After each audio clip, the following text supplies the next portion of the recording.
Lesson 16, reading practice number 6. Dear Dr. Yell, if you will fill in and mail the enclosed card, you will receive a valuable gift from the Detroit Insurance Corporation. Period. It is a yellow vinyl traveling case that will keep your suits clean and fresh when you travel. Period.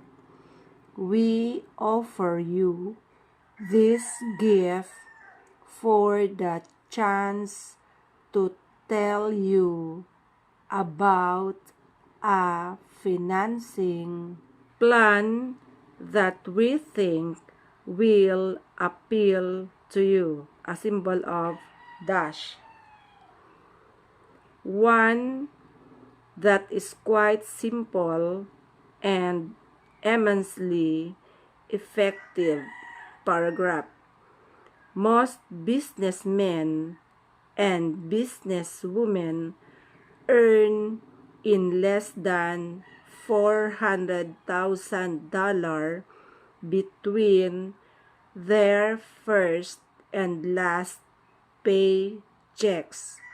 Period. Yet, many do not have anything to show for their years of toil. Period. Our plan offers you a quick but effective way to save money for the day you retire. Paragraph. Take a minute, Dr. Yell, to mail the enclosed card. Period.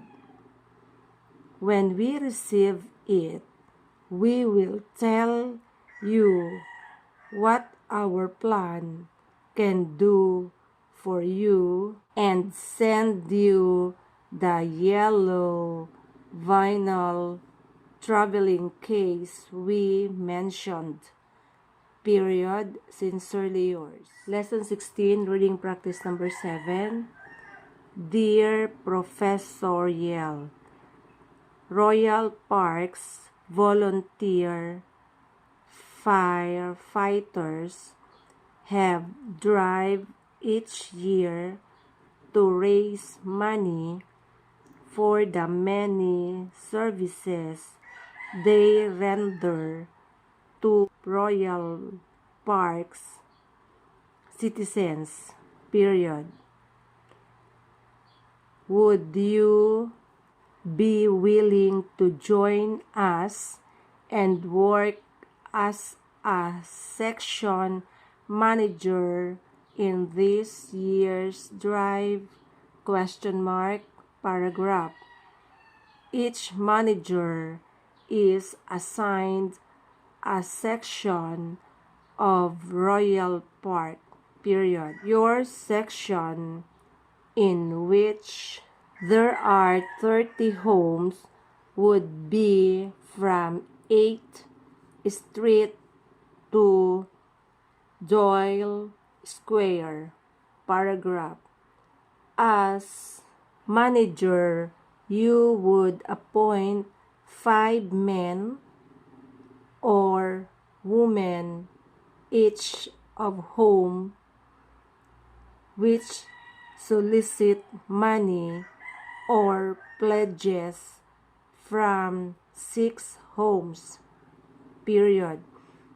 After they have visited the homes, they would leave the money and pledges that they collected with you. Period. I would finally collect them from you at your office. Paragraph.